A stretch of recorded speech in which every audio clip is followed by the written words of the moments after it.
Nous avons le plaisir d'avoir en ligne Dr Essam Abdel Fattah, qui est professeur d'analyse de discours politique. Dr Essam Abdel Fattah, bonsoir et bienvenue avec nous. Oui, bonsoir.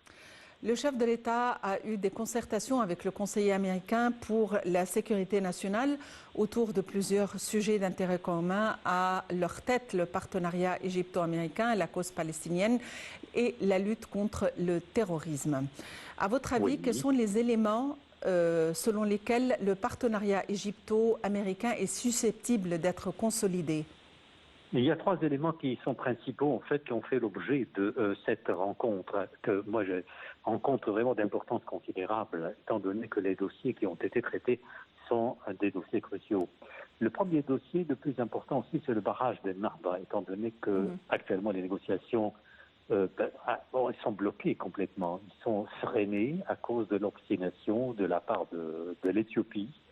On sait très bien que l'Égypte ne cesse pas de convaincre l'opinion internationale, tous les pays, notamment certainement les superpuissances, dont à la tête les États-Unis, de l'administration américaine, de point de vue égyptien, qui est un point de vue très bien fondé selon le droit international. Quand on signe un accord, il faut signer un accord contraignant, parce qu'à quoi ça sert la signature d'un accord qui n'est pas contraignant? C'est-à-dire un accord dans lequel une partie peut toujours renoncer à ses obligations. Ce qui veut dire que c'est une perte de temps. Enfin, on sait très bien que l'Éthiopie tergiverse, essaye justement de perdre le temps, de perdre le temps en attendant que l'achèvement complet du barrage de Narba, ce qui impose à l'Égypte, c'est certainement de multiplier, de renforcer tous les efforts diplomatiques. Là, on voit la diplomatie égyptienne très active. Et cette rencontre, en fait, le sujet de barrage de Narba a été évoqué un secrétaire très important, le secrétaire pour la sécurité, qui comprend très bien la position de l'Égypte. Et là, l'Égypte a rencontré beaucoup de difficultés qui ont été évoquées au cours de cette rencontre lorsque le Conseil de sécurité s'est réuni, l'Assemblée générale au sein des Nations Unies sont réunis, mais ils n'ont abouti à aucune conclusion positive. C'est-à-dire que la seule conclusion à laquelle sont arrivées des négociations ou bien des réunions du Conseil de sécurité, simplement d'encourager, d'exhorter les deux parties aux négociations. Les négociations sont bloquées par l'Éthiopie. Le point de vue de l'Égypte a été projeté, donc, a été soumis au conseiller pour la sécurité. Et puis, il y a l'autre dossier le plus important, c'est la stratégie, un partenariat stratégique entre les États-Unis et l'Égypte, étant donné que les deux sont tenus de combattre le terrorisme où qu'il surgisse. Et les États-Unis aussi comptent principalement sur l'Égypte dans le combat, dans la lutte contre le terrorisme, étant donné que l'Égypte, en fait, qui mène principalement, en fait, le combat contre le terrorisme. Et récemment, on a vu, à titre d'exemple au Sinaï, aussi des factions terroristes qui émergent de temps à autre, de Daesh. Et donc l'expérience égyptienne est très spectaculaire dans le domaine du combat contre le terrorisme. L'autre dossier aussi, c'est le dossier palestinien. Le dossier palestinien actuellement est complètement bloqué, on le sait, notamment aussi après le meurtre, je dirais, le meurtre d'une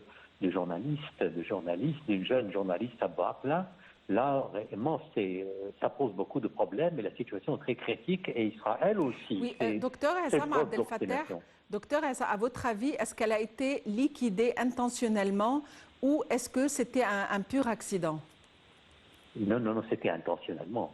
C'est-à-dire que c'était très ridicule parce que ça s'est passé une fois. Je me rappelle très bien, ça s'est passé une fois avec un civil qui tenait son enfant et on a dit, et les Israéliens d'abord ont avancé un faux argument bien sûr, en disant que c'est-à-dire que le père avec son fils ont été tués par une balle palestinienne, puis après les enquêtes ont révélé ont même établi qu'ils ont été tués par une balle israélienne. Et le même argument se répète. Et d'ailleurs, on sait très bien que cet endroit où se trouvait la journaliste, il y avait aussi d'autres journalistes à côté d'elle.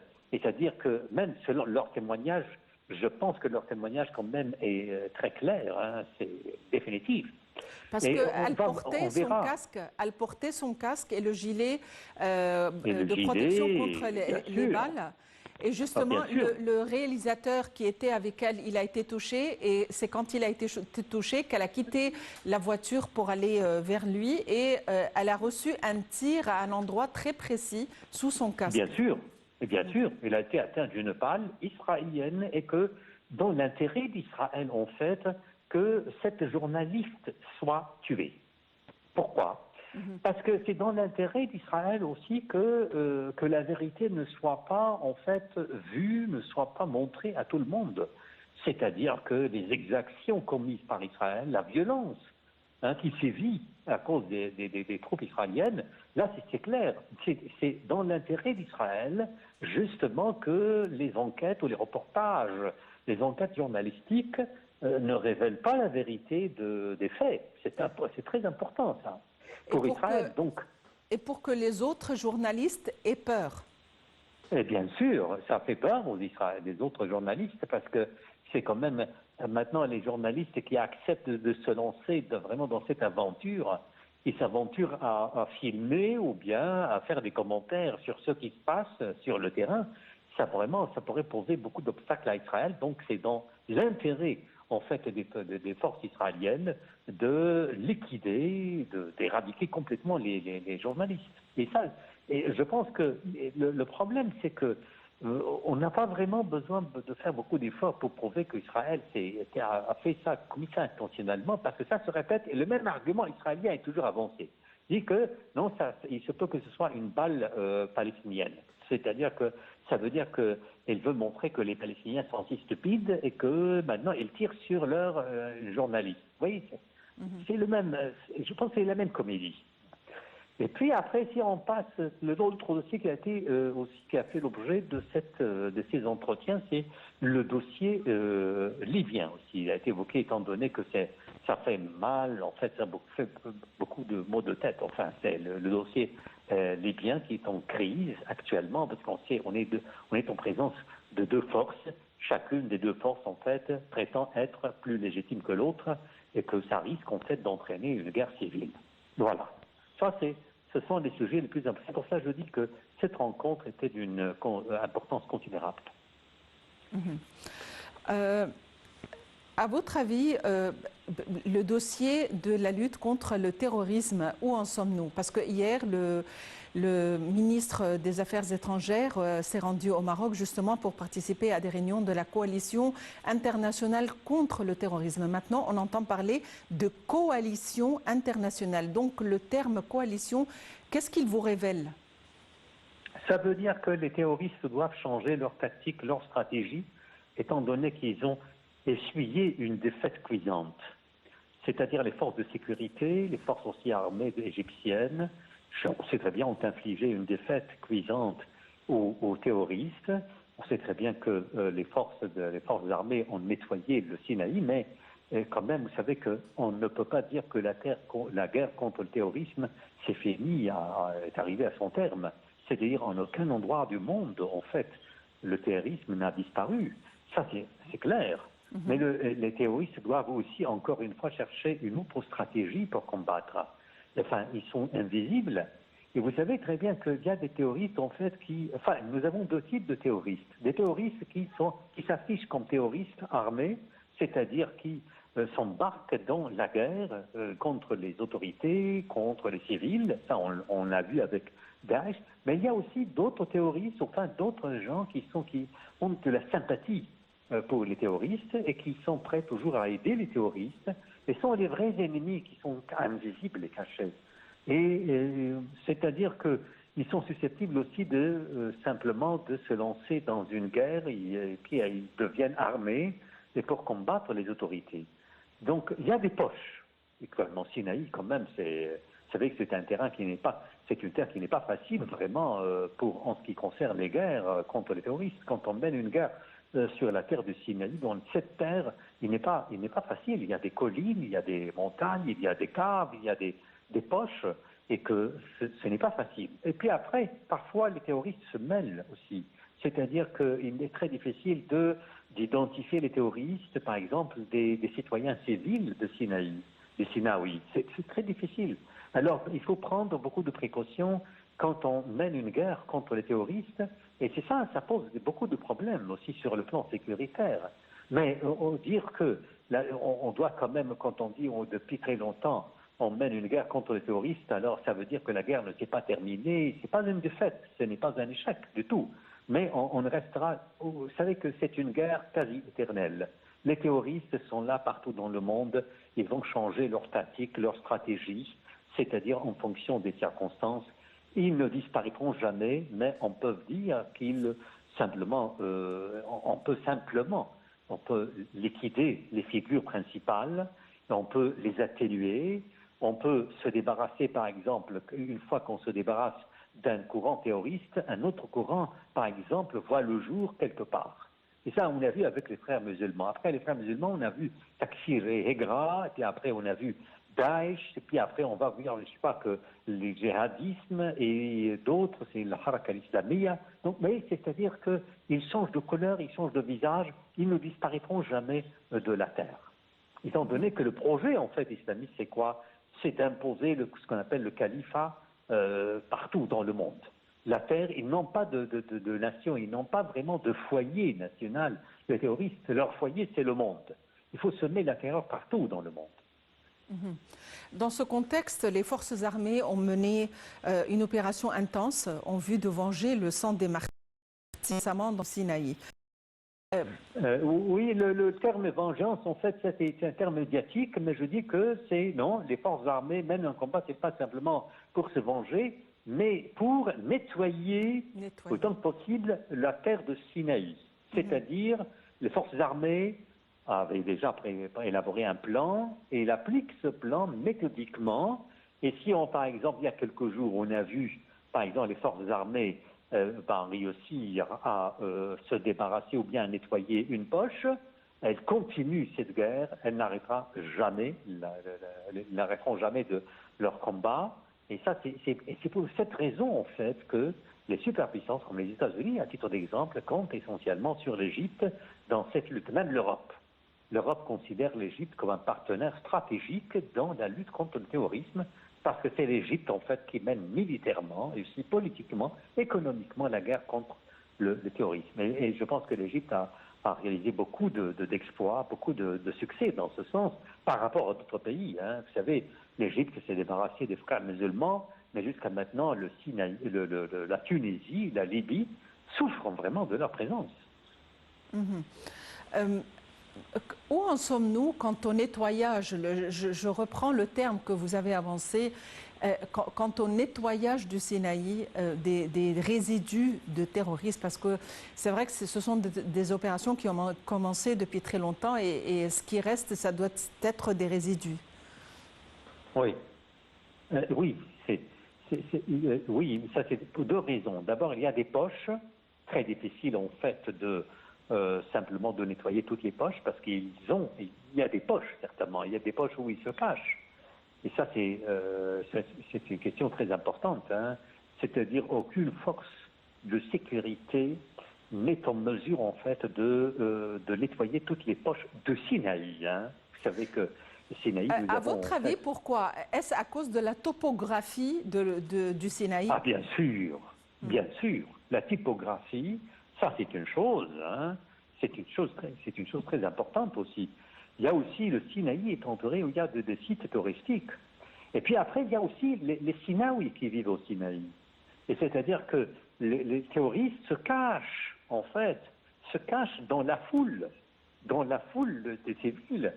Et c'est une question très importante. Et c'est l'État, en fait, qui mène cette guerre. Il doit quand même prendre ses précautions quand il mène une guerre contre les terroristes.